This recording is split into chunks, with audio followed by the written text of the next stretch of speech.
नमस्कार. काल 6 मे 2026 त्यानंतर आज आहे 7 मे 2026. वार आहे गुरुवार. लोकसत्ता आणि द हिंदू वृत्तपत्र विश्लेषणमध्ये आपलं स्वागत आहे.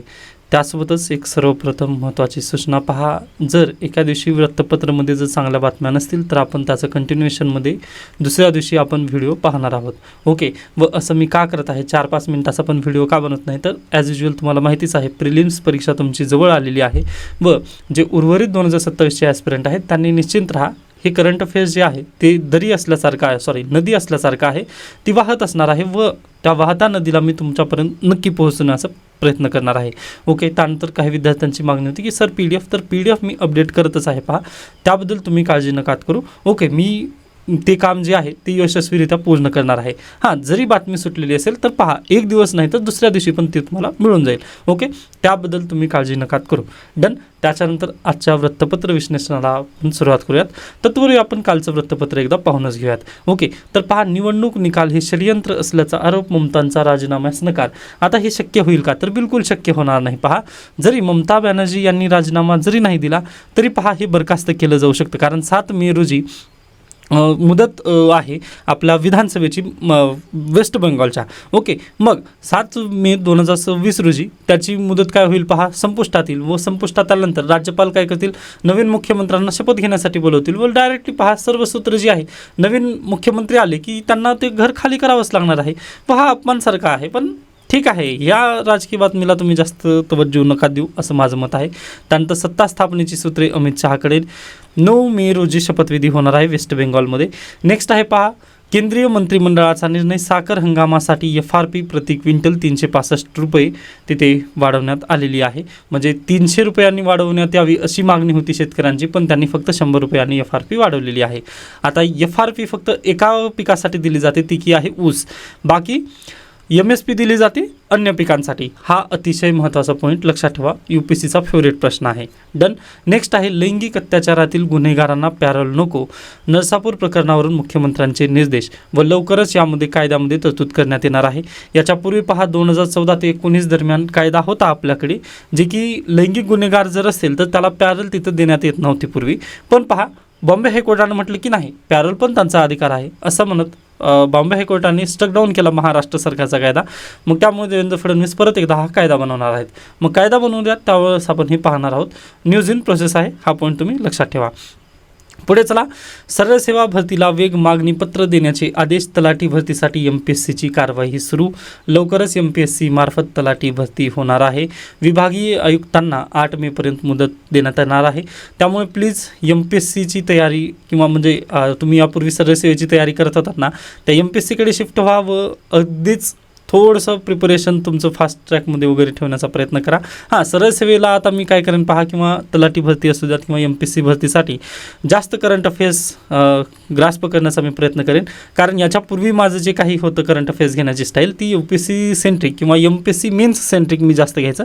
पण आता आपल्याला प्री सेंट्रिक पण थोडंसं पाहावं लागेल, कारण अन्य विद्यार्थ्यांचा पण मला विचार करायचा आहे. कारण पहा, किंवा आपला पण विद्यार्थ्यांचा पहा, कारण एक जर बॅकअप प्लॅन जर असेल, किंवा अगदी मृणाल सर म्हणतात पहा की छोटी सफलता बडी सफलता की भूक जगाती है. जसं तलाठी भरती जर तुम्ही यशस्वी आज घडला झाला तर उद्या नक्कीच UPSC तुम्ही यशस्वी व्हाल. मग यासाठी पहा, मला दोन्ही सेंट्रिक आता करायचं आहे, म्हणजे करंट अफेअर्स, तर त्याला मी नक्कीच पहा इन्क्लूड करण्याचा प्रयत्न करणार आहे. ओके. तुम्ही निश्चिंत राहा. इंडियन एक्सप्रेस वगैरे त्या बातम्याला पण मी इन्क्लूड करण्याचा नक्कीच प्रयत्न करेन. ओके. नेक्स्ट आहे, लोकसेवा आयोगावर आता माहिती तंत्रज्ञानातील तज्ज्ञ. परीक्षेत पारदर्शकता आणण्याची जबाबदारी त्यांच्यावरती सोपवण्यात येणार आहे. ही अतिशय बेस्ट न्यूज आहे. नेक्स्ट आहे, ते 50 दिवस कादंबरी अभ्यासक्रमात कायम देण्यात आलेली आहे. अमरावती विद्यापीठाची माघार. उच्च न्यायालयाकडून याचिका निकाली काढण्यात आली व बेस्टच आहे. याबद्दल तुम्ही यूट्यूबवरती व्हिडिओ पाहू शकतात पहा, की लेखक पवन भगत लिखित ते 50 दिवस ही कादंबरी. आता ही जी कादंबरी आहे ती कोरोना काळातील मजुरांचे जे स्थलांतर झालेलं होतं त्या संदर्भातील ही कादंबरी आहे. हां, आता हा प्रश्न कंबाईनला वगैरे विचारला जाऊ शकतो पहा, पण थोडंसं कमी आहे प्रश्न विचारला जाईल याबद्दल, कारण थोडंसं हे निगेटिव्ह सेन्समधून आहे. तुम्ही एकदा पाहू शकता यूट्यूबवरील या कादंबरीबद्दलचे व्हिडिओ, मग ते तुम्हाला लगेच लक्षात येईल. ते 50 दिवस कादंबरी आहे पवन भगत यांची. ओके. डन.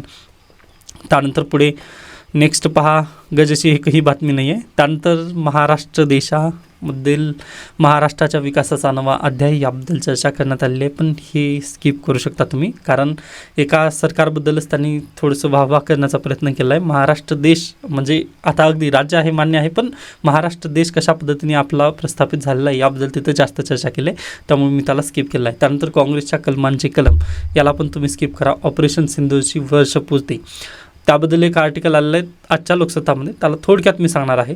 त्यानंतर नेक्स्ट आर्टिकल आहे पहा, उष्णतेच्या लाटेत प्रत्यक्ष तापमानापेक्षा जाणवणारे तापमान का महत्त्वाचे आहे.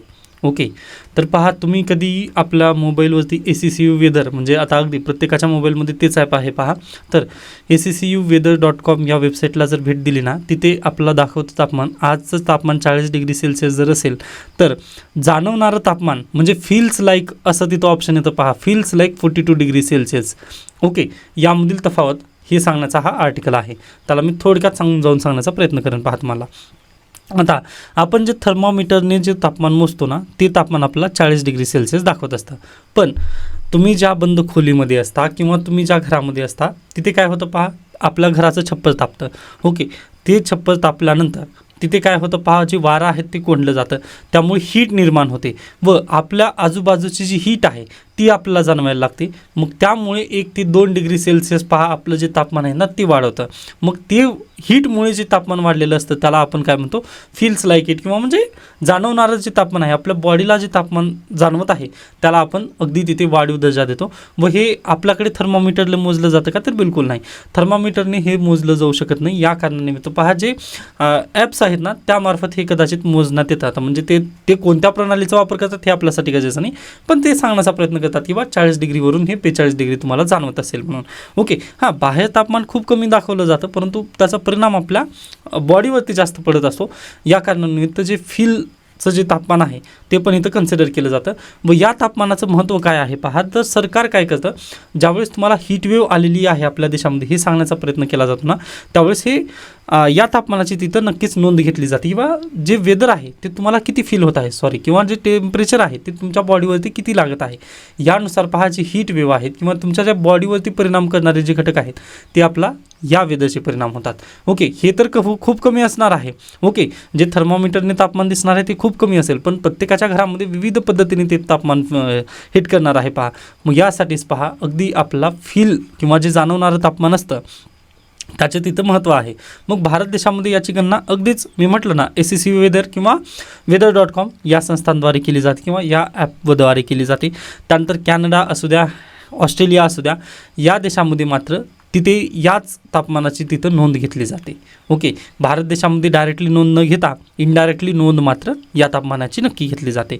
ओके, जेणेकरून पहा जे जनता आहे ते बाहेर कधी पडू शकतात किंवा हीटवेव्हचा टाईम कोणता आहे हे या माहितीद्वारेच आपल्याला सांगता येईल. अन्यथा होणार काय आहे पहा, अगदी आपल्याकडे 30 डिग्री सेल्सिअस पण कदाचित दाखवू शकतं आपलं थर्मोमीटर, परंतु जर प्रत्यक्षात तुमच्या बॉडीला जर ते 40 डिग्री फील होत असेल तर ते योग्य नाही आहे ना. किंवा तुम्ही याचं बेस्ट उदाहरण जर म्हटलं तर पहा भट्टी असते पहा. ओके, आता किंवा बेकरी पण म्हणू शकता तुम्ही किंवा एक भट्टी.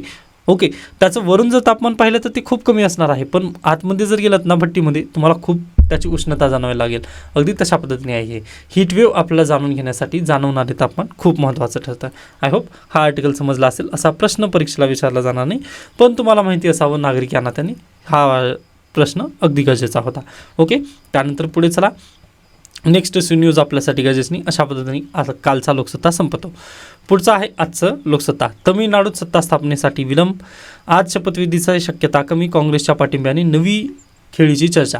आता पहा, काँग्रेसने पाठिंबा दिलेला आहे किंवा तमिळनाडूमध्ये आपण पाहिलेला आहे 117+1 म्हणजे 118 बहुमतासाठी गरजेचे आहेत त्यांना आमदार, बरोबर. मग यामध्ये TVKला विजय किती प्राप्त झालेला आहे, 108 त्यांच्याकडे जागा आहेत, पण -1 करा, कारण विजय यांनी काय केलं आहे पहा, 2 सीट्सवरून त्यांनी लढा दिलेला आहे, बरोबर. मग -1 म्हटल्यानंतर 107 त्यांच्याकडे जागा आहेत, बरोबर. मग आता त्यांना किती 11 जागांची गरज आहे, यामध्ये 5 काँग्रेसचे येऊन मिळालेले आहेत. मग आता इथं किती 6 जागा परत लागणार आहेत पहा विजय यांना, बरोबर. मग याबद्दल जे याच्यापूर्वी DMK पार्टीसोबत जे मुस्लिम पक्षाचे जे काही सदस्य होते, त्यानंतर VRSचे जे सदस्य होते ना, ते DMK सोडून यायला तयार नाहीत. उलट त्यांनी काँग्रेसवरतीच आरोप केला आहे किंवा हे गद्दार आहेत किंवा म्हणजे अगदी यांनी वचन पाहिलेलं नाही आहे त्यांचं, किंवा काँग्रेसचा याच गोष्टीमुळे कदाचित काँग्रेस विजयी होत नाही असं त्यांचं मत आहे. पण थोडंसं हे असतात. पण बाकी पहा, अगदी गरजेचं नाही, पण थोडंसं तमिळनाडूकडे लक्ष लागून आहे की तिथं काय होतं. त्यानंतर अगदीच ममता बॅनर्जी यांची जी कालची मी ही न्यूज पाहिली पहा या वृत्तपत्रामध्ये, ते पण अगदी तसंच आहे. पश्चिम बंगालमध्ये पण ममता बॅनर्जी यांना राजीनामा द्यावा लागणार आहे हे निश्चित आहे, कारण त्यांनी मॅन्डेट हारलेला आहे व लोकशाहीचा जर आपण आदर करत असाल ना, हां त्यांच्याकडे मार्ग आहे, सुप्रीम कोर्टाकडे ते जाऊ शकतात, त्याबद्दल आपल्याला काही प्रॉब्लेम नाही. पण उद्या चालून आपण पण रूल ऑफ लॉ आपला एस्टॅब्लिश करायचा आहे. या नात्याने जर तुम्ही संविधानाच्या दृष्टिकोनातून पाहिलात तर नक्कीच ममता बॅनर्जी राजीनामा द्यावा लागेल. ओके, त्याबद्दल आपल्याला काही गरजेचं नाही. ते सुप्रीम कोर्टात गेल्यानंतर सुप्रीम कोर्टाचा निर्णय जर आला तर मी त्याबद्दल नक्कीच चर्चा करेन, पण आता सध्याला गरजेचं नाही. एवढाच पॉईंट तुम्ही लक्षात ठेवा. डन. त्यानंतर परत एकदा डोनाल्ड ट्रम्प काहीतरी बोललेले आहेत व त्यांनी नवीन प्रस्ताव दिला व इराणला आपण तो स्वीकार आहे. मग पाहूयात इराण आणि डोनाल्ड ट्रम्प यांच्यामध्ये होईल का, म्हणजे जो प्रस्ताव आहे तो खरंच मान्य होईल का. आता मला तरी विश्वास नाही आहे पहा, त्यामुळे मी याला परत हे केलेलं आहे. पहा तुम्ही खाली ट्रम्प यांची पुन्हा धमकी. म्हणजे पहा, डोनाल्ड ट्रम्प डेली न्यूजपेपरमध्ये आहेत, त्यामुळे मी याला स्किप करत आहे. ओके, म्हणजे कंटाळून गेलेलो आहे मी तरी, कारण परीक्षेला तेवढं जास्त येणार नाही डेलीचं, मग आपण आवश्यकता नाही आहे ना. नेक्स्ट आहे राज्य सरकारी कर्मचाऱ्यांना शेवटच्या वेतनाच्या 50% निवृत्ती वेतन लागू करण्यात आलेलं आहे. चांगली गोष्ट आहे. म्हणजे जर तुमची निवृत्त होत असताना 100 रुपये पेमेंट जर असेल तर त्याची 50% रक्कम म्हणजे 50 रुपये वेतन तुम्हाला अगदी मिळणार आहे. वेतन काय म्हणू शकता, पेन्शन तुम्हाला 50 रुपये एवढी मिळणार आहे. ओके, ही पॉझिटिव्ह न्यूज आहे. नेक्स्ट आहे वंदे मातरमला लवकरच राष्ट्रगीताचा दर्जा. म्हणजे जनगणमन राष्ट्रीय गीत जे जनगणमन आहे त्याचा अपमान ज्या पद्धतीने असहन केला जात नाही, अगदी त्याच पद्धतीने वंदे मातरमचा पण अपमान सहन केला जाणार नाही. या बेसिसवर एक कायदा लवकरच बनेल. मग तो कायदा बनल्यानंतर पहा त्याचे जे रूल्स असतील ते आपण पाहूयात.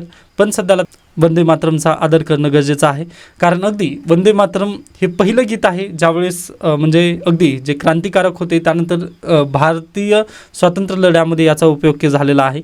या निमित्ताने पहा आपण त्याचा आदर करणं गरजेचं आहे. अगदी कायदा अगदी पहा जे विकृत माइंडसेटचे व्यक्ती आहेत त्यांच्यासाठी कायद्याची तिथं गरज असते, पण आपण एक सुजाण नागरिक आहोत या नात्याने आपण नक्कीच वंदे मातरमला राष्ट्रगीताचा दर्जा आजही आहे, यामुळे नक्कीच आपण वंदे मातरमचा तिथं आदर गरजेचा आहे. त्यानंतर आपण पुढे जाऊयात. SRPF भरती प्रक्रियेला स्थगिती. आता ती एक फनी गोष्ट झालेली आहे पहा. एका खाजगी क्लासेसच्यांनी 85% आमच्याच पुस्तकातून प्रश्न आले अशा पद्धतीने एक व्हिडिओ व्हायरल झाला होता पहा. सुप्रिया सुळे यांनी तो लोकसत्तामध्ये बातमी आली, त्याच्यानंतर सुप्रिया सुळे यांनी पण ट्विट करून ते सांगितलेलं होतं पहा. मग लगेच राज्य सरकारने तो निर्णय घेत SRPF भरती जी झालेली होती त्याला त्यांनी स्थगिती दिलेली आहे. मग यांची परत परीक्षा तिथं नक्की केली जाईल व सध्याला ती चौकशी चालू आहे पहा की यामध्ये नेमके प्रॉब्लेम कुठे आले. कारण 85 प्रश्न जर एकाच पुस्तकातून येत असतील तर अगदी विद्यार्थी पहा फक्त क्लासेसच्याच मागे लागेल व अगदी तो अभ्यास सेंट्रिक तिथं प्रयत्न नाही करू शकणार. म्हणजे ते कॉपी पेस्ट टाईपच आहे ना. त्यांनी जरी आता मान्य आहे पहा त्या विद्यार्थ्यांनी पण अभ्यास नक्की केलेला आहे, पण फक्त एकच पुस्तकाचा जर अभ्यास होत असेल तर ते चुकीचं आहे. किंवा इथं खाजगी क्लासेसला तिथं जास्त प्रोत्साहन मिळतं. ओके, की बा याच पुस्तकातून हे सर्व प्रश्न येत आहेत. हां, त्याच्याऐवजी जर यांनी महाराष्ट्र स्टेट बोर्डमधून पुस्तकातून प्रश्न काढले असते तर बिलकुल याला काहीच प्रॉब्लेम नव्हता, कारण 5वी ते 12वीपर्यंत विद्यार्थी महाराष्ट्र स्टेट बोर्डचं तिथं अभ्यास करतात, हे कारण तिथं दिलं जाऊ शकतं. परंतु खाजगी क्लासेसचा आपण तिथं त्याला योग्य ठरवू शकतच नाही. मग या निमित्ताने पहा ती भरती प्रक्रिया रद्द करण्यात येत आहे व परत एकदा त्यावर भरती प्रक्रिया रद्द नाही तर स्थगिती करण्यात येईल. त्याच्यानंतर परत एकदा त्याची परीक्षा घेतली जाईल. ओके, हा पॉईंट तुम्ही लक्षात ठेवा. त्यानंतर पुढे चला. नेक्स्ट आहे वंदे मातरमलाही लवकरच राष्ट्रगीताचा दर्जा. ही बातमी आत्ताच आपण पाहिलेली आहे. नेक्स्ट आहे पंजाबमध्ये 2 ठिकाणी बॉम्बस्फोट, खलिस्तानवादी संघटनेकडून जबाबदारी, सत्ताधारी विरोधकांमध्ये आरोप प्रत्यारोप होत आहेत. व तुम्हाला माहिती आहे पुढल्या वर्षी पंजाबमध्ये इलेक्शन्स आहेत व जे सत्ताधारी आहेत आणि विरोधक म्हणजे BJP विरोधकाची भूमिका पार पाडते पंजाबमध्ये. ओके, नेक्स्ट आहे CBFCच्या अध्यक्षपदी वेंपती. प्रसार भारतीचे माजी मुख्य कार्यकारी अधिकारी शशी शेखर वेंपती यांची बुधवारी केंद्र सरकारने केंद्रीय चित्रपट प्रमाणन मंडळाच्या अध्यक्षपदी नियुक्ती केली आहे. MPSC परीक्षेसाठी असे प्रश्न विचारले जातात, त्यामुळे प्लीज हा पॉईंट तुम्ही लक्षात ठेवायचा आहे. नेक्स्ट, निवडणूक आयोग कायद्यासंबंधी याचिकांवरील सुनावणी पुढे ढकलण्यास नकार. पहा न्यायमूर्ती दीपंकर दत्ता आणि जस्टिस सतीशचंद्र शर्मा या दोघांच्या घटनापीठासमोर निवडणूक आयोग यामधील जो कायदा करण्यात आला आहे केंद्र सरकारने, किंवा अगदी त्याला थोडंसं आपण परत एकदा पाहूयात. पहा, नोव्हेंबर 2023 यावेळेस काय झालं तर अगदी एक सुनावणी चालू होती सुप्रीम कोर्टामध्ये निवडणूक आयोगासंदर्भात. मग त्यावेळेस CJI होते तत्कालीन CJI DY Chandrachud. CJI DY Chandrachud यांनी निकाल दिला. पहा, इलेक्शन कमिशन ऑफ इंडिया यांचे चीफ इलेक्शन कमिशनरच्या नियुक्तीबद्दल. चीफ इलेक्शन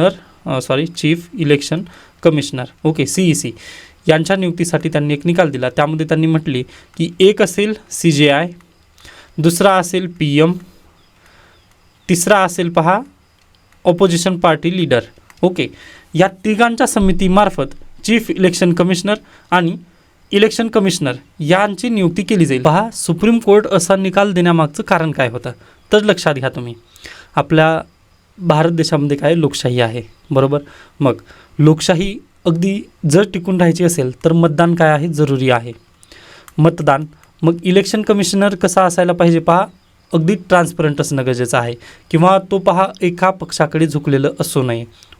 मतदान घेण्यासाठी तो निष्पक्ष पद्धतीने करणं गरजेचं असतं, बरोबर आहे. व तो कोण्याही एका पक्षाचा असू नये. इलेक्शन कमिशनर जो असेल ना तो TN सेशन सारखा, म्हणजे अगदी TN सेशन सर काय होते पहा तर नक्कीच ते एकदम कडक स्वरूपाचे होते व घटनात्मक पद्धतीने पहा त्यांना खूप पॉवर्स दिलेली आहे, कारण ते घटनात्मक पद आहे व त्यांना सहजासहजी त्यांना पदावरून दूर केले जाऊ शकत नाही. आता या संदर्भात एक मेजॉरिटी आहे जी की तुम्हाला याच्यापूर्वीच मी एक्सप्लेन केली आहे. ती मेजॉरिटी तुम्ही कमेंट सेक्शनमध्ये मला नक्की सांगू शकता. तर पहा, जे चीफ इलेक्शन कमिशनर असतील किंवा जे इलेक्शन कमिशनर असतील ना त्यांना पदावरून दूर करू शकत नाही आपण. मग नक्कीच पदावरून त्यांना जर दूर करू शकत नाही आपण तर अगदी ट्रान्सपरंट पद्धतीने आणि निष्पक्ष पद्धतीने आपल्या देशामध्ये मतदान घडून यावेत यासाठी निवडणूक आयोगाची भूमिका खूप महत्त्वाची ठरते, बरोबर. पण आता इलेक्शन कमिशनर निवडत असताना आपल्या देशामध्ये काय होतं पहा, पूर्वी कायदाच नव्हता की इलेक्शन कमिशनरला निवडायचं कसं, बरोबर आहे. मग यासाठी पहा जे सरकार आहे ना ते सरकार काय करायची, 10 लोकांची तिथे यादी मागवायची, 10 IAS व्यक्तींची यादी मागवायची व त्यापैकी जे त्यांना चांगलं वाटेल ना त्याला तिथं डायरेक्टली ते चीफ इलेक्शन कमिशनर आणि इलेक्शन कमिशनर असं तिथं पद देऊन टाकायचे. मग यामुळे काय होतं पहा, सरकारचं जे हित आहे ना तिथं जास्त जोपासलं जायचं. कारण तो व्यक्ती आता अगदी पहा, मला एखाद्या व्यक्तीने पैसे दिलेले आहेत किंवा मला एखाद्या व्यक्तीने काहीतरी मदत केलेली आहे माझ्या संकटकालीन कामामध्ये ना, किंवा मी ज्यावेळेस संकटामध्ये होतो तेव्हा मला माझ्या मित्राने मदत केली, मग मी त्याचे उपकार विसरेल का, तर बिलकुल विसरणार नाही ना. मग ती तसंच चीफ इलेक्शन कमिशनरवरती जर एखाद्या सरकारने एखाद्या व्यक्तीला तिथं बसवलं तर मग तो त्याचे उपकार विसरणार आहे का, तर नाही. तर नक्कीच पहा तो त्याला काय देईल पहा, थोडंसं फेवरेट देईल. नक्कीच इथं 10 पैकी जर मार्क देण्याची गरज पडली, म्हणजे सरकारमध्ये असणारा व्यक्ती आणि विपक्षमध्ये असणाऱ्या व्यक्ती जर इथं त्यांना गुण द्यायची जर बारी आली तर तिथं 10 पैकी 10 ह्या व्यक्तीला देईल सरकारी व्यक्तीला आणि 10 पैकी 9 ह्या विपक्षला देईल. यामुळे काय होईल पहा, तिथं अगदी ट्रान्सपरंट पद्धतीने तो काम करणार आहे का, नाही. त्यानंतर निष्पक्षपाती पद्धतीने इथंही काम करणार आहे का हे इलेक्शन कमिशनर, बिलकुल नाही. मग यासाठीच इथं निष्पक्ष पद्धतीने काम व्हावं यासाठी सुप्रीम कोर्टाने किंवा तत्कालीन CJI DY चंद्रचूड यांनी निर्णय दिला पहा की जर चीफ इलेक्शन कमिशनरची जर नियुक्ती तुम्हाला करायची असेल तर त्यासाठी एक समिती बसवावी लागेल. आता पण जसं आहे, आता सध्याला किती मी म्हटलं 10 जणांची तिथं लिस्ट मागवली जाते, जे नुकतंच रिटायर IAS झालेले आहेत त्यांची लिस्ट मागवली जाते, 10 IASची लिस्ट मागवली जाते, बरोबर आहे. मग या लिस्टला तिथं छाननी केली जाते, जे इंटेलिजन्स ब्युरो वगैरे आहे त्यांच्याकडे तो प्रस्ताव पाठवला जातो किंवा हा व्यक्तीचं तुम्ही बॅकग्राऊंड मला चेक करून सांगा. मग त्यांनी 10 लिस्ट तिथं अप्रूव्ह करून येते. 10 लिस्ट अप्रूव्ह केल्यानंतर आता डायरेक्टली सरकारच याचा निर्णय घेत होता, पण सुप्रीम कोर्टाने काय म्हटलं नाही. तर इथे काय असतील CJI एक असतील, त्याच्यानंतर 2 असेल PM, त्यानंतर तिसरं असेल लीडर ऑफ ऑपोजिशन. हे तिघांच्या मिळून ह्या 10 पैकी एका व्यक्तीला आपण काय करायचं, मत द्यायचं. म्हणजे अगदी 10 पैकी शॉर्ट लिस्टेड करून पाहता 2 व्यक्ती आहेत. म्हणजे लवकर समजेल आपल्याला. तर या 2 पैकी CJI आणि PM, म्हणजे जिथं जास्त पार्ट जड असेल 2-1 किंवा 3-3 असं तरी तिथं 3-0 असा निकाल तरी नक्की येणार आहे ना या प्रोबॅबिलिटीनुसार जर तुम्ही पाहिला तर ह्या 2 व्यक्तींसाठी. मग नक्की या या तिघांच्या मतदानाद्वारे आपण काय करायचं, चीफ इलेक्शन कमिशनरची तिथं नियुक्ती करायची आणि इलेक्शन कमिशनरची नियुक्ती करायची असं सुप्रीम कोर्टाने आदेश दिलेला होता. मग केंद्र सरकारला वाटलं की बाबा ठीक आहे, म्हणजे सुप्रीम कोर्टाने असा निकाल दिला ना तर केंद्र सरकारला वाटलं की बाबा आपली जी सीट होती किंवा आपली जी पॉवर आहे ना ती कमी व्हायला लागली. मग यामुळेच केंद्र सरकारने लगेच काय केलं पहा, पार्लिमेंटचं सेशन बसलं ना, मग या पार्लिमेंटच्या सेशनमध्ये हे त्यांनी नाव कमी केलं.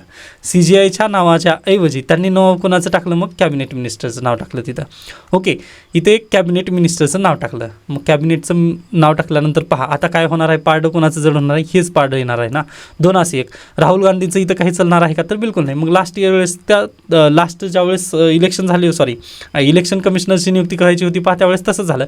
राहुल गांधी यांना कोणी विचारलं पण नाही, डायरेक्टली कॅबिनेट मिनिस्टर आणि प्राईम मिनिस्टर या दोघांनीच डायरेक्टली जे सध्याचे चीफ इलेक्शन कमिशनर आहेत त्यांची नियुक्ती तिथं करून टाकली. ओके, तर हे अशा पद्धतीचं प्रकरण होतं. मग या कायद्याला 2024मध्ये हा कायदा बनवला संसदेमध्ये की चीफ इलेक्शन कमिशनर ऐवजी तिथं कोण असेल, कॅबिनेट मिनिस्टर असेल. असा कायदा आपला भारतीय संविधानामध्ये आपल्या संसदेने बनवला, बरोबर. मग याला सुप्रीम कोर्टामध्ये चॅलेंज करण्यात आलं. मग सुप्रीम कोर्टामध्ये चॅलेंज केल्यानंतर आता सध्याला त्याची सुनावणी चालू होणार आहे. 20 तारखेपर्यंत पहा सुप्रीम कोर्टाने वेळ दिलेला आहे. जे याचिकाकर्ते आहेत त्यांना तिथं मांडणी मांडायचं आहे की बाबा तुम्ही असं का म्हणतात की इथं CGI असायला पाहिजे म्हणून. व त्याच्यानंतर Tushar Mehta, solicitor general of government of India, हे पुन्हा तिथे जाऊन त्यांचं मत मांडणार आहेत की आम्ही असं का केलेलं आहे. मग पाहूयात त्यावरचं निकाल काय येईल. त्याच्यानंतर तुम्हाला माहिती असेल या केसमध्ये CGI CGI सूर्यकांत यांनी पहा माघार घेतलेली आहे. का माघार घेतली, तर इथं बेस्ट उदाहरण आहे पहा. त्यांचं इथं इंटरेस्ट येत होतं CGI हे असावं किंवा नाही, पण हे जर त्यांनी तिथं निकाल दिला असता तर कदाचित त्यांच्यावरती आरोप उठले असते किंवा CGI हे स्वतःचं सेल्फ इंटरेस्ट तिथं पाहत आहेत. मग यासाठीच पहा त्यांनी सुनावणीमधून नकार दिलेला आहे की बा मी या केसची सुनावणी करणार नाही, तर जे 2 जजेस दुसरे आहेत ते या बेंचची सुनावणी करतील असं त्यांनी म्हटलं आहे. व हे बेस्ट उदाहरण आहे पहा. आय होप हा आर्टिकल तुम्हाला समजला असेल.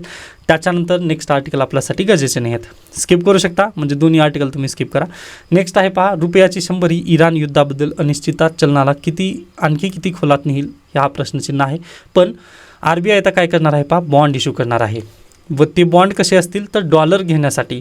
ओके, म्हणजे विदेशामध्ये RBI आता बॉन्ड इश्यू करेल SBI मार्फत किंवा अन्य सहकारी संस्था किंवा सरकारी बँक जे आहेत त्यांच्या मार्फत डॉलर दुसऱ्या देशातून डॉलर आपल्या देशामध्ये आणण्यासाठी RBI बॉन्ड इश्यू करणार आहे.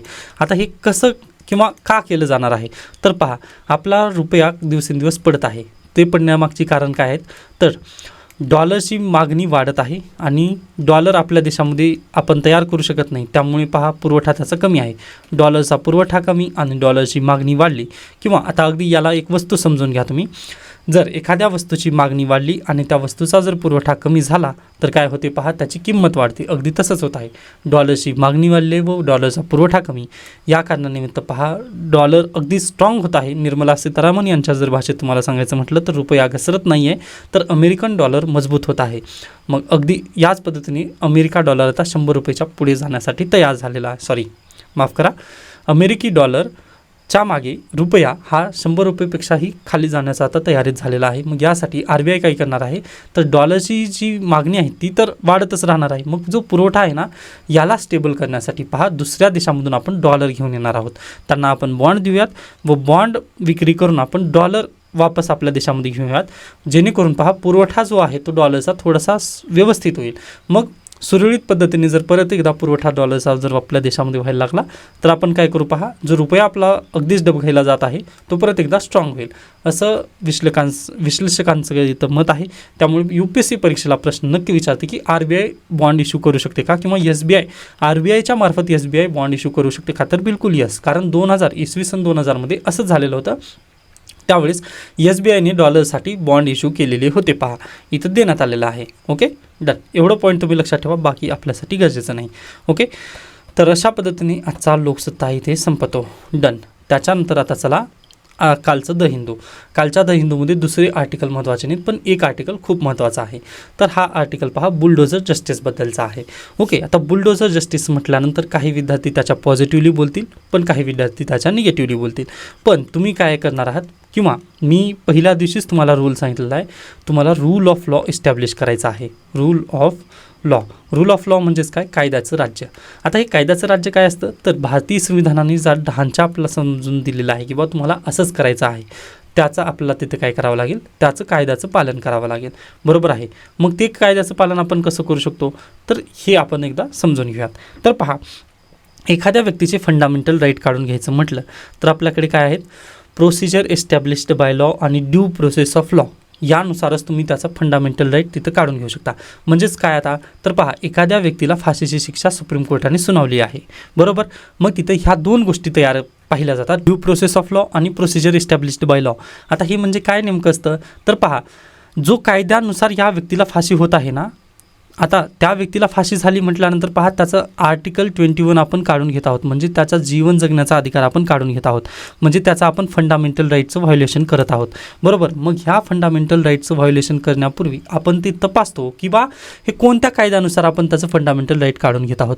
मग प्रोसिजर इस्टॅब्लिश्ड बाय लॉ, मग अगदी प्रोसिजर एस्टॅब्लिश्ड बाय लॉ पूर्णतः फॉलो केली गेलेली आहे का, म्हणजे तो लॉ जो आहे तो पार्लिमेंटने बरोबर बनवलेला आहे का, यामध्ये कुठे लूप होल वगैरे राहिलेले आहेत का, हे सर्व सुप्रीम कोर्ट तिथं तपासतं. मग त्याच्यानंतरच आपण त्याचं फंडामेंटल राईट एखाद्या व्यक्तीचं हिरावून घेऊ शकतो, बरोबर आहे. हे आहे ड्यू प्रोसेस ऑफ लॉ आणि प्रोसिजर इस्टॅब्लिश्ड बाय लॉ. हे तुम्ही ज्यावेळेस फंडामेंटल राईट शिकताना त्यावेळेस खूप डीपमध्ये चांगल्या पद्धतीने तुम्ही शिकला असाल. ओके, मग अगदी त्याच बेसिसवर तुम्ही फंडामेंटल राईट एखाद्या व्यक्तीचे काढून घेऊ शकता पहा. ओके, मग हे मान्य आहे. मग आता इथं झालेलं काय पहा, रूल ऑफ लॉ मग रूल ऑफ लॉ आपल्या देशामध्ये जर आपला रूल ऑफ लॉ लावायचा असेल तर आपल्याला सुप्रीम कोर्ट आणि भारतीय संविधानचे ड्यू प्रोसेस ऑफ लॉ आणि प्रोसिजर इस्टॅब्लिश्ड बाय लॉ हे सांगितलेलं जे आहे भारतीय संविधानाने, मग ते आपल्याला पाहणं दरवेळेस गरजेचं आहे ना. एखाद्या व्यक्तीचे जर फंडामेंटल राईट काढून घ्यायचे असेल तर कायद्याची जी प्रोसेस आहे त्यानुसारच आपल्याला जाणं गरजेचं आहे. आय होप हा पॉईंट तुम्हाला समजला असेल. डन. मग पहा, आता सध्याला काय होत आहे, जर तुम्ही बुलडोजर जस्टिस जर पाहिलात तर बुलडोजर जस्टिसमध्ये ड्यू प्रोसेस ऑफ लॉ आणि प्रोसिजर इस्टॅब्लिश्ड बाय लॉ ही फॉलो होत आहे का, मग तर बिलकुल होत नाही. आता अगदी हेच तिथं समस्या निर्माण झाली पहा. मग ड्यू प्रोसेस ऑफ लॉ आणि प्रोसिजर इस्टॅब्लिश्ड बाय लॉ ही जर प्रोसेस फॉलो होत नसेल तर रूल ऑफ लॉ तिथं लागू होत आहे का, तर बिलकुल नाही. आय होप पॉईंट तुम्हाला क्लिअर असतील. डन. मग पहा, आता तुम्ही म्हणाल सर मग जर बुलडोजर जस्टिस जर येत असेल तर त्याने नेमकं वाईट काय होत आहे, किंवा इथं कुठं कुणाचं काय चाललेलं आहे, असा तुमचा प्रश्न असू शकेल. तर पहा, त्याचं उत्तर मी देण्याचा प्रयत्न करेन. भारतीय संविधानामधील कलम 21 आपल्याला काय सांगतं तर प्रत्येकाला सन्मानाने जीवन जगण्याचा अधिकार आहे. आणि कलम 19 आपल्या भारतीय संविधानामध्ये काय सांगतं तर अभिव्यक्ती स्वातंत्र्य, त्यानंतर आपला चांगल्या ठिकाणी वास्तव्य करण्याचा अधिकार आहे, बरोबर. त्यानंतर कलम 14 काय सांगतं आपल्याला तर भारतीय कायद्यासमोर सगळेजण समान आहेत, राईट आहे. मग असं असताना आपण काय करत आहोत, ह्या तिन्ही फंडामेंटल राईटचं व्हायोलेशन करतो बुलडोजर जस्टिसनुसार. आता बुलडोजर जस्टिस ही नावाची संकल्पना काय आहे तर पहा, एखादा आरोपी आहे, फक्त मी आरोपी नाव घेतलेलं आहे पहा, तो गुन्हेगार नाही आहे सध्याला, पण तो आरोपी आहे. त्याने काहीतरी गुन्हा केलेला आहे या नावाखाली त्याला अटक झालेली असेल तर आपण काय करतो, त्याच्या घरी दुसऱ्याच दिवशी जाऊन पहा बुलडोजर घेऊन गेलं जातं व त्याचं घर तिथं म्हणजे काय म्हणू शकता, पूर्णतः नेस्तनाबूत केलं जातं किंवा त्याचं घर पाडलं जातं सरळ भाषेमध्ये. ओके, तर पहा, त्या आरोपीचं फक्त घर पाडलं जातं.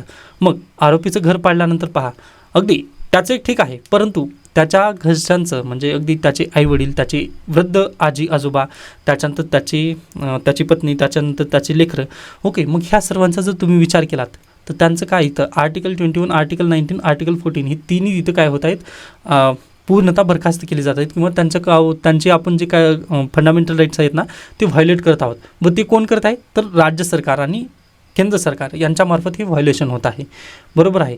मग हे व्हायोलेशन होत आहेत म्हणजेच काय आहेत पहा, तर नक्कीच आपण भारतीय संविधानाच्या विरोधात जात आहोत किंवा जे रूल ऑफ लॉ आपल्याला एस्टॅब्लिश करायचं होतं ना त्याच्या विरोधातली भूमिका आपण तिथं बजावत आहोत. व पहा, ही दिवसेंदिवस ना एक सोसायटल नॉर्म बनत चाललेला आहे. म्हणजे पूर्वी याला थोडंसं विरोध वगैरे होत होता, पण आता ना हे चांगलं म्हटलं जात आहे. किंवा तुम्ही पहा ना, काही व्यक्ती पॉझिटिव्ह आहेत व काही व्यक्ती याबद्दल निगेटिव्ह आहेत. त्यामुळे जे निगेटिव्ह व्यक्ती किंवा बुलडोजर जस्टिस योग्य नाही म्हणून पहा सुप्रीम कोर्टामध्ये याचिका वगैरे तिथं करत आहेत, बरोबर. पण ते चांगले व्यक्ती याला चांगलं म्हणत आहेत पहा, ते काय करत आहेत मग तर नक्कीच याला प्रेज करत आहेत. मग अशाच पद्धतीची एक घटना घडली पहा. योगी आदित्यनाथ स्टेजवरती होते त्यावेळेस एका लहान मुलीने त्यांना जाऊन बुलडोजर गिफ्ट केलं. आता यामध्ये काहीच चुकीचं नाही आहे पहा, पण ते बुलडोजर हे प्रतीक कशाचं झालेलं आहे पहा, योगी आदित्यनाथ यांच्या प्रशासनाचं ते प्रतीक झालेलं आहे. व त्यांनी जे अगदी कोणीही आरोपी जर आढळला तर लगेच त्याचं घर पाडणं, हे जे त्यांनी व्यवस्था चालवली आहे ती रूल ऑफ लॉला बगल देत आहे व त्यामुळे फंडामेंटल राईट्सचं व्हायोलेशन तिथं होत आहे व रूल ऑफ लॉचं व्हायोलेशन तिथं होत आहे. मग यासाठी हे चुकीचं होत आहे. ओके, व हे चुकीचं होत आहे व अगदी हे दिवसेंदिवस होत असल्यामुळे पहा सगळं समाजामध्ये त्याला मान्यता मिळालेली आहे किंवा हे असं होणारच आहे. जर तू आरोपी असेल तर तुझं घर पाडलं जाईल, हे तिथंच सोसायटल नॉर्म बनत चाललेलं आहे. व त्या मुलीने अगदी लहानपणामध्ये तशा पद्धतीने जर बुलडोझरला तिथं मान्यता जर ती मुलगी दिली तर ती पहा अगदी भारतीय संविधानाला ती एक्सेप्ट वगैरे करणार आहे का? हां, तू काय मजाक करत आहेस असं ती कदाचित उद्या चालून म्हणेल. का म्हणेल? कारण तिनं लहानपणापासून एकच बघितलेलं आहे की जर एखादा व्यक्ती आरोपी असेल तर त्याचं तिथं घर पाडलं जातं. बरोबर आहे. मग ती कोणतीही गोष्ट मान्य करायला तयार होते का? तर बिलकुल नाही. की बाबा एखादा आरोपी जोपर्यंत त्याच्यावरती गुन्हा सिद्ध होत नाही तोपर्यंत गुन्हेगार ठरत नाही, हे तिला मान्य होईल का? तर बिलकुल नाही. त्यानंतर तिला भारतीय संविधानावर विश्वास असेल का? तर बिलकुल नाही. मग हे सर्व पॉईंट्स तिथं निगेटिव्हमध्ये जातील. यासाठीच आपल्याला पहा रूल ऑफ लॉचं तिथं एस्टॅब्लिश करणं खूप गरजेचं आहे. भारतीय संविधानाचा तिथं भारतीय संविधानाचा सन्मान करणं खूप गरजेचं आहे. मग आता हे ठीक आहे, सगळं मी चांगलं भाषण वगैरे देत आहे, हे सर्व तुम्हाला मान्य आहे, पण हे नेमकं होत आहे काय? ओके, किंवा हे नेमकं होण्यामागची कारणं काय? तर आपल्या ज्युडिशरीमधील डिले. ओके, ज्युडिशरीमध्ये आपला खूप डिले आहे. पहा आता हे डिले कशामुळे होत आहे? तर न्यायाधीशांमुळे. न्यायाधीशांची संख्या आपल्या देशामध्ये खूप कमी आहे. ओके, दर 10 लाखामागे फक्त 15 न्यायाधीश आहेत. ओके, त्यानंतर 51% जी हायकोर्टामध्ये केसेस आहेत ना, ते 5 वर्षापासून पेंडिंग आहेत. मग असं असताना अगदी एखादा व्यक्ती न्यायाची जी मागणी आहे ती न्यायालयापर्यंत घेऊन जाऊ शकेल का चांगल्या पद्धतीने? किंवा न्यायालयाकडून आपण जलद न्यायाची अपेक्षा करू शकतो का? तर बिलकुल नाही. किंवा पहा आता अगदी एखाद्या आरोपीचं जर इथं घर पाडण्यात आलं तर नक्कीच तो कोर्टामध्ये नक्की जाईल, परंतु 5 वर्ष जर त्याला न्यायासाठी तिथं थांबावं लागत असेल तर तो अपेक्षा करणार आहे का न्यायालयाकडून? तर बिलकुल अपेक्षाच करणार नाही ना. मग यासाठी पहा याला नक्कीच कारणीभूत ज्युडिशरी पण आहे, जेणेकरून इथं काय पहा पेंडन्सी खूप वाढलेली आहे व 10 लाख मागं फक्त 15 जजेस आहेत व 1986च्या लॉ कमिशननुसार ह्यांची संख्या 50 करण्यात यावी असं रिकमेंडेशन आहेत. पण आपल्याकडे झालं का? तर ते बिलकुल झालं नाही. मग या कारणानिमित्त पहा आपलं जे रूल ऑफ लॉ आहे किंवा भारतीय संविधानानुसार जे फंडामेंटल राईट्स आपल्याला मिळालेले आहेत त्यांचं तिथं कुठेतरी हनन केलं जात आहे. ओके, तर आय होप हा पॉईंट समजला. त्याच्यानंतर आणखीन एक पुढे महत्त्वाचा पॉईंट इथं हा देण्यात आलेला आहे. पहा की जे बुलडोझर जस्टिस सध्याला होत आहे पहा, त्यामुळे एखाद्या आरोपीचं घर तिथं पाडण्यात येतं, पण ते आजपर्यंत घर तरी लिगल होतं ना, आजपर्यंत ते घर लिगल होतं. मग ज्या दिवशी त्या आरोपीने काही म्हणजे काम केलं, म्हणजे जे वाईट काम केलं किंवा वाईट कृत्य केलं, त्या दिवशीच ते घर इल्लिगल कसं होतं? मग यासाठी प्रशासनाला कोणी जाब विचारलेला आहे का? तर बिलकुल नाही. मग प्रॉब्लेम हाच आहे. पहा आपण जस्टिस म्हणजे इन्स्टंट जस्टिसच्या नावाखाली पहा आपण कोणाचे तरी फंडामेंटल राईट्स इथं व्हायोलेट करत आहोत व रूल ऑफ लॉ जे आहे ते किंवा भारतीय संविधानाचं इथं बेसिकली अपमान होत आहे. हे लवकरात लवकर समाजाला समजणं खूप गरजेचं आहे. त्यामुळे पहा विविध केसेसमध्ये सुप्रीम कोर्टाने बुलडोझर जस्टिसला स्टॉप करण्याचे आदेश दिलेले आहेत. पण नुकतंच तुम्ही जरी पाहिलात तर अगदी तसं होतच आहे. महाराष्ट्रात पण याचे भरपूर केसेस तुम्ही पाहायला असाल. नुकतंच आय थिंक नागपूर साईडला झालेला आहे केस. ओके, तर आय होप हे पॉईंट तुम्हाला नक्की समजलेले असतील. मग UPSC यावरून प्रश्न विचारू शकते. पहा जे बुलडोझर जस्टिस सध्याला चाललेलं आहे ती योग्य आहे किंवा अयोग्य आहे? तर बिलकुल अयोग्य आहे. मग ते काय म्हणतील पहा की बुलडोझर जस्टिसला कमी करण्यासाठी न्यायालयामध्ये कोणते चेंजेस केले जावे असं ते कदाचित विचारले जातील. तर तुम्हाला हे सांगायचं आहे ज्युडिशरीमध्ये जे डिले होत आहे ना ते थोडंसं लवकरात लवकर घेणं गरजेचं आहे. व पहा याला ज्युडिशरी नक्कीच कारणीभूत आहे. कारण अगदी आता तुम्ही NCERTचंच तुम्ही प्रकरण पाहू शकता ना. NCERTच्या प्रकरणामध्ये त्यांनी काय म्हटलं होतं चॅप्टर 8मध्ये? त्यांनी म्हटलं होते फक्त की बाबा इथं ज्युडिशरीमध्ये खूप डिले आहे, पण ज्युडिशरीने ते मान्य केलं का? नाही, तू असं माझ्या विरोधात का बोलू शकतील? म्हणून लगेच त्याला आपण पहा त्यांनी चॅप्टर 8ला त्यांनी स्टक डाऊन केलं व ज्या लोकांनी ते चॅप्टर लिहिलेलं होतं, ज्या शिक्षकांनी ते चॅप्टर लिहिलं होतं त्यांनी पूर्ण आजीवन तिथं बाहेर करून टाकलं. मग हे चुकीचं आहे ना. पहा क्रिटिसाईज तिथं असणं गरजेचं आहे. म्हणजे आता अगदी कमेंट सेक्शनमध्ये माझ्या पण विरोधात तशा पद्धतीने कमेंट येतात कसं तुम्ही हे आता अगदी पहा मी हे शब्द जास्त वेळेस उच्चारतो. आता अगदी ते क्रिटिसाईज करणं म्हणजे मला पण लक्षात येतं की माझी चूक आहे किंवा म्हणजे तशा पद्धतीने. ओके, पण जर मी त्याला जर तसं हे करत नसेल तर ते अयोग्य होणार आहे. मग अगदी पाहूयात सुप्रीम कोर्ट याबद्दल काय भूमिका घेईल किंवा समाज म्हणून आपण संविधानाचा मान ठेवणं गरजेचं आहे. व उद्या चालून तुम्ही पण प्रशासनात गेल्यानंतर संविधानाचा मान किंवा रूल ऑफ लॉ इस्टॅब्लिश करणं तुमचं कर्तव्य आहे, हे तुम्हाला विसरायचं नाही आहे. ओके, तर अशा पद्धतीने आता हे द हिंदूचं कालचं आर्टिकल आहे, तुम्हाला समजलं असेल. याचे जे नोट्स आहेत मी अद्याप अपडेट केले नाहीत. 1-2 दिवसांमध्ये म्हणजे आज रात्रीपर्यंत किंवा उद्याच्या लेक्चरपर्यंत तुम्हाला ते अपडेट होऊन मिळून जातील 1-2 दिवसांमध्ये. ओके, तर इथे थांबूया. त्याबद्दल काही शंका काही सजेशन असतील तर नक्की सांगू शकता. धन्यवाद.